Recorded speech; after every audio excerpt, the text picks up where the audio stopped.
Hello बच्चों, आज मैं आपके साथ लेके आया हूँ एक बर्निंग टॉपिक कि चंद्रयान जो प्रज्ञा रोवर लेके गया है, तो प्रज्ञा रोवर एक्चुअली कर क्या रहा है मून पे। जैसे इसरो ने डिक्लेयर किया है कि उसके 3 में से 2 ऑब्जेक्टिव पूरे हो गए, तो इन 3 में से एक मेजर ऑब्जेक्टिव क्या था कि जो चंद्रमा के पोल पे कौन कौन से एलिमेंट प्रेजेंट हैं और कितनी क्वांटिटी में प्रेजेंट हैं। ये बहुत इंपॉर्टेंट साइंटिफिक इंफॉर्मेशन, इससे हम बहुत कुछ कर सकते हैं। तो जैसे मैं अपनी क्लासेस में पीडब्ल्यू की क्लासेस में मैंने आपको बताया, बच्चे भी क्वेश्चन पूछते हैं जब मैं मटेरियल साइंस पढ़ाता हूँ कि सर ये कंपोजिशन कैसे कैलकुलेट करते हैं, और जैसे कोई मटेरियल है तो उसमें कितना परसेंटेज कौन सा एलिमेंट प्रेजेंट है, ये कैसे करते हैं। एक इक्विपमेंट होता है, उसका नाम होता है स्पेक्ट्रोस्कोप। तो जो हमारी लेबोरेटरीज हैं उसमें अगर स्पेक्ट्रोस्कोप देखेंगे, बहुत बड़ी चीज होती है, टेबल पर रखी होती है, उस पर सैंपल रखेंगे और वो कंपोजिशन दे देगा। ऑफ कोर्स स्पेक्ट्रोस्कोप बहुत तरीके के होते हैं।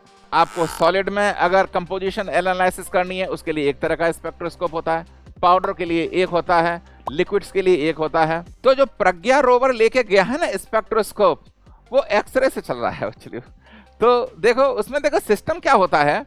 ये जैसे कोई आपका एलिमेंट है तो उससे हाई एनर्जी एक्सरे आई, तो इस एक्सरे ने क्या किया कि जो हमारा लोअर शेल का जो हमारा इलेक्ट्रॉन था, इस इलेक्ट्रॉन को डिस्प्लेस इजेक्ट कर दिया, वहां से हाई एनर्जी एक्सरे है। तो अगर जब ये इलेक्ट्रॉन यहां से गया तो यहां तो वैकेंसी क्रिएट हो गई। तो इस वैकेंसी को फिल करने के लिए जो हाई एनर्जी शेल में जो इलेक्ट्रॉन है वो नीचे आता है, क्योंकि वैकेंसी फिल करने के लिए जब हाई एनर्जी वाला इलेक्ट्रॉन नीचे आएगा तो it produces x-rays. It is also called fluorescence x-rays, ठीक है ना। ये जो स्पेक्ट्रोस्कोप जो फ्लोरोसेंस एक्सरेज।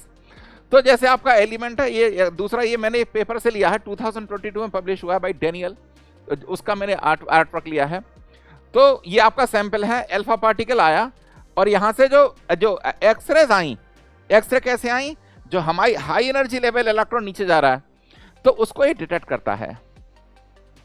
तो डिटेक्टर की एनर्जी और इंटेंसिटी के बेस्ड पे एक पीक आएगी, स्पेक्ट्रोमीटर में पीक आएगी। ये जो पीक होती है ना, एक पर्टिकुलर एलिमेंट के लिए एक यूनिक पीक होगी। उस पीक से मालूम कर सकता हूं मैं कि हमारा कौन सा एलिमेंट है और कितना परसेंटेज है। इसका सारी इस इक्विपमेंट को बोलते हैं स्पेक्ट्रोस्कोप। अब आप लोग बोलोगे और इतनी बड़ी मशीन स्पेस में लेके कैसे गए, तो देखो एक बात समझ लो बच्चे लोगों, जो हाई टेक्नोलॉजी होती है वो एरोस्पेस एप्लीकेशंस में यूज होती है। जैसे आपको बताता हूं, एक जो Russians were the first one to basically go to space. तो एक मीर स्पेस स्टेशन था और किसी उल्का ने हिट किया उसे। ये बहुत पुरानी बात है, बहुत पुरानी, करीब 60-70 साल पुरानी बात है। तो उल्का ने जब हिट किया, मीर स्पेस स्टेशन डैमेज हो गया। तो रशियंस ने बनाया 5 किलोग्राम की इलेक्ट्रॉन बीम गन, क्यों स्पेस में तो इलेक्ट्रॉन बीम वेल्डिंग से ज्वाइनिंग होगी। स्पेस में गए और वहां जाके 5 किलोग्राम की, सिर्फ अगर आज इलेक्ट्रॉन बीम मशीनिंग गन और वेल्डिंग देखेंगे, बहुत बड़ा इक्विपमेंट होता है। स्पेस में गए और मटेरियल को वेल्ड किया।